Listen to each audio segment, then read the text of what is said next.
এর আগে তো স শুনেছি, ব শুনেছি, আজকে ল শুনলাম। এত কুৎসিত ভাষায় এই মুখ্যমন্ত্রী ভাষণ দেন এবং কুৎসিত ভাষায় আক্রমণ করেন দেশের প্রধানমন্ত্রীকে, ভাবতে পারবেন না। আমি একটু আগেই একটা চ্যানেলের খবর দেখছিলাম, ইন্টারিম জামিনে মুক্তি পাওয়া মাননীয় মদ কেলেঙ্কারিতে যুক্ত অরবিন্দ কেজরিওয়াল, তাকে 1 জুন 15-20 দিনের জন্য মহামান্য সুপ্রিম কোর্ট অন্তর্বর্তী জামিন দিয়েছে, যাতে গণতন্ত্রের উৎসবে অংশগ্রহণ করে। তিনি একটু আগে বলছিলেন বিজেপি যদি ক্ষমতায় আসে তাহলে মমতা ব্যানার্জিও জেলে যাবে।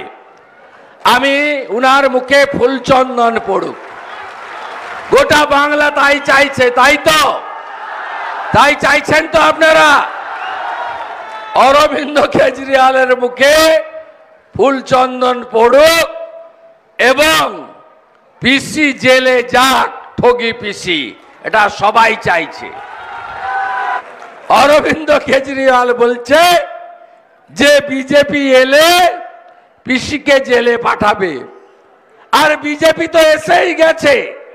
তারপরে বামার সঙ্গে চুক্তি করে 21-এর ভোটের আগে তাকে বের করে এই এলাকায় বালি তোলার পূর্ণ দায়িত্ব তাকে দিয়েছে।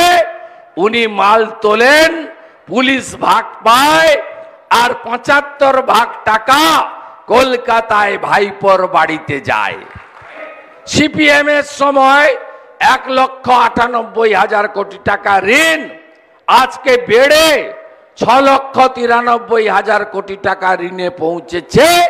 তার কারণ 100 টাকা রাজস্বের 80 টাকা ভাইপোর পেটে ঢুকছে, আর ভাইপো পিসি পালা করে হেলিকপ্টার করে ঘুরে বেড়াচ্ছে। আপনারা কি জানেন প্রধানমন্ত্রী ফসল বীমা যোজনা পশ্চিমবঙ্গে নেই? 19 সাল থেকে তুলে দিয়েছে। বাংলা ফসল বীমা যোজনা চালু করেছে। বাজাজকে ইন্স্যুরেন্সের দায়িত্ব দিয়েছে। বাজাজ ইন্স্যুরেন্স কোম্পানি থেকে বড় টাকার কমিশন ভাইপোর কাছে যায়, কৃষি মন্ত্রীর বেটার কাছে যায়। জানেন আপনারা, কোন কৃষক, আলু চাষি হোক, অন্য রবি শস্যের চাষি হোক, ধান চাষি হোক, তারা পায় না। ভোট গণনার আগে গুজরাটের সুরাট থেকে, মধ্যপ্রদেশের ইন্দোর থেকে বিজেপি জিতে গেছে।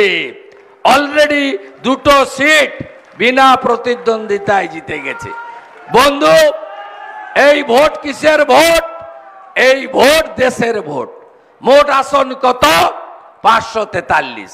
নরেন্দ্র মোদীজির নেতৃত্বে বিজেপি লড়ছে কত? 543। পিসি লড়ছে কত? 45। সরকার গড়তে লাগবে কত? 272। এঁদো পুকুর যার পার্টি, সে সাগরের দিকে তাকাচ্ছে। কারণ এই পিসির লোকেরা কি খায়নি আপনি বলুন?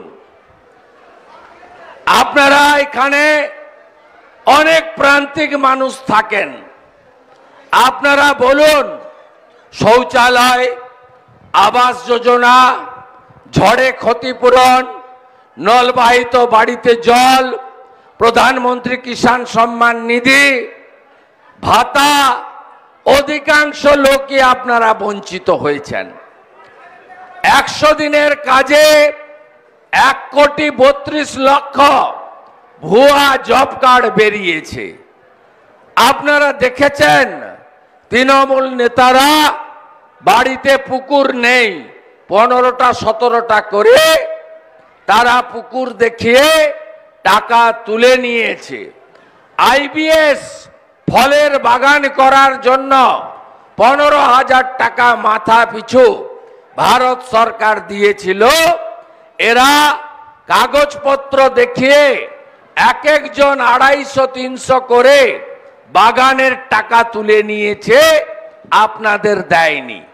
অন্যদিকে গোটা পূর্ব বর্ধমান, পশ্চিম বর্ধমানের গলসি বুদবুদ, বিষ্ণুপুর সাব ডিভিশন, আরামবাগের একটা অংশ, বীরভূমের একটা অংশ, এই নিম্ন দামোদর এলাকাতে আমাদের প্রকৃতি মা যে রাজস্ব, আমাদের যে সম্পদ দিয়েছেন, যেখান থেকে হাজার হাজার কোটি টাকা রেভিনিউ সরকারের ঘরে যাওয়ার কথা, সেই বালি কিভাবে লুট হচ্ছে। একটা যদি বৈধ খাদান থাকে, 50টা অবৈধ খাদান। বালি নদীগুলোর গতিপথ সব জায়গায় কেটে কুটে তছনছ করে দিয়েছে, কোথাও নদীর অস্তিত্ব নেই।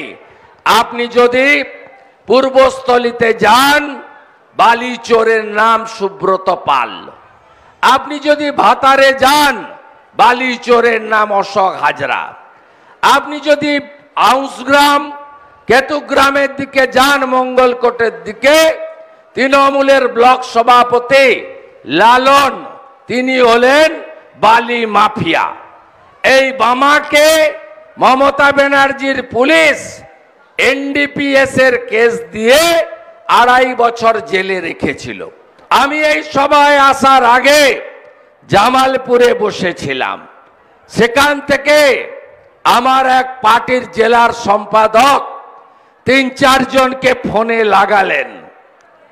তারা সবাই তৃণমূলের বড় বড় নেতা। আমি তাদেরকে জিজ্ঞেস করলাম, নাম বলবো না, আমি নাম বলবো না। কি হবে ভোটে?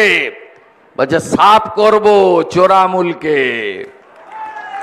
আপনি যেটা আগে বুঝেছেন, আমরা এখন বুঝতে পারছি। ভাইপো আর চিটিংবাজ আইপ্যাক এরা মিলে বাংলাকে মিথ্যাচারে ভরিয়ে দিচ্ছে। গতকাল খবর কাগজের মাঝে একটা করে লিফলেট বাড়িতে বাড়িতে দিয়েছে যে বিজেপি 35টা সিট পেলে লক্ষ্মীর ভান্ডার 3 মাসের পরে বন্ধ হয়ে যাবে। আপনারা চ্যালেঞ্জ করবেন যে লক্ষ্মীর ভান্ডারের টাকা তৃণমূলের পৈতৃক সম্পত্তি বেচে দেওয়া হয় না, সরকারি টাকা। এরা বলে সরকারি স্কিমকে আমাদের স্কিম। আমরা কখনো বলি না। প্রধানমন্ত্রী নরেন্দ্র মোদীজি 12 কোটি লোককে পিএম কিষাণ সম্মান নিধি দেন। তার মধ্যে পশ্চিমবঙ্গের 50 লক্ষ কৃষক রয়েছে। আমরা বলি না অসীম সরকার বা পদ্ম ফুলে ভোট না দিলে তোমাদের পিএম কিষাণ বন্ধ করে দেব। কারণ এটা দেশের ট্যাক্সের টাকায়, দেশের রাজস্ব আদায় টাকা থেকে দেওয়া হয়। আমি মায়েদের বলে যাই, লক্ষ্মীর ভান্ডার বন্ধ হওয়া তো দূরের কথা, ওই সামান্য টাকায় আপনার ফোনের রিচার্জ হয়। একদিকে লক্ষ্মীর ভান্ডার 500 জায়গায় 1000, অন্যদিকে ইলেকট্রিক বিল 300 জায়গায় 900।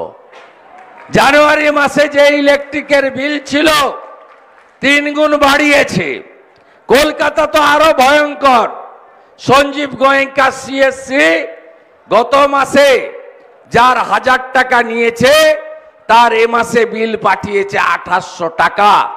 এই সিএসসি 400 কোটি টাকা তোলামূলকে চাঁদা দিয়েছে।